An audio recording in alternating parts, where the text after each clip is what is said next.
Welcome back my YouTube channel. Kajing hikai bangin nang ban keren parang kane ka video kan yarap yapi hato pikwa ya kajing kala nada pio sngeu cheng matoy na kane ka video wanam kelet ban share like and subscribe ya kane ka channel alengin ya page ya kane kajing hikai. Do you want a change? Kasi hato pikwa ya kachingkala. What change do we want?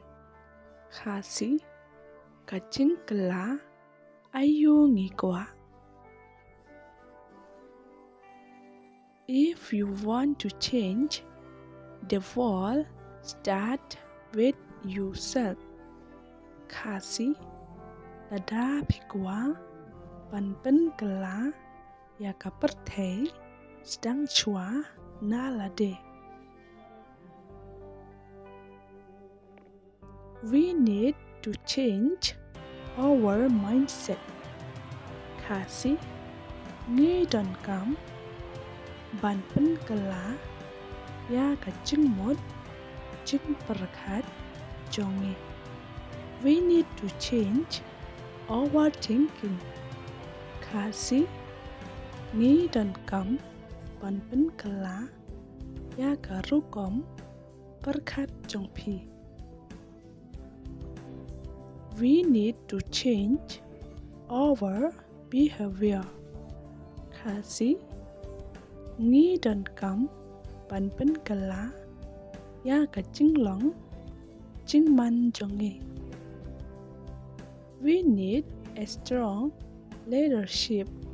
Kasi ngi dan kam ya kinong yalam ki baklay.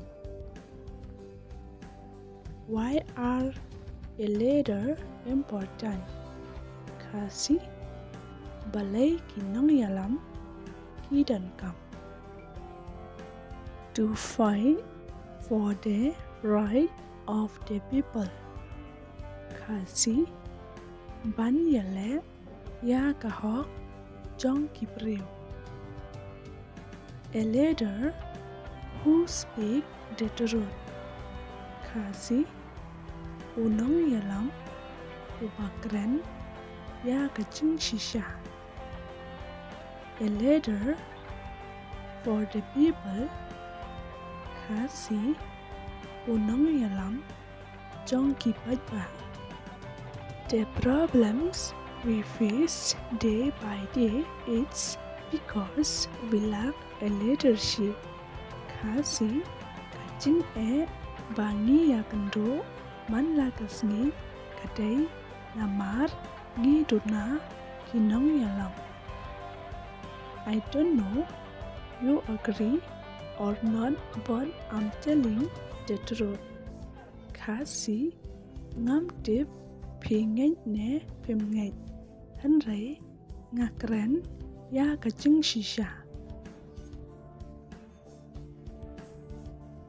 We laugh in everything. Kasi ngi duna habaro gilyam. Let us be the change.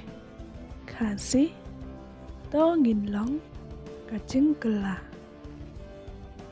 I hope you will understand my feelings.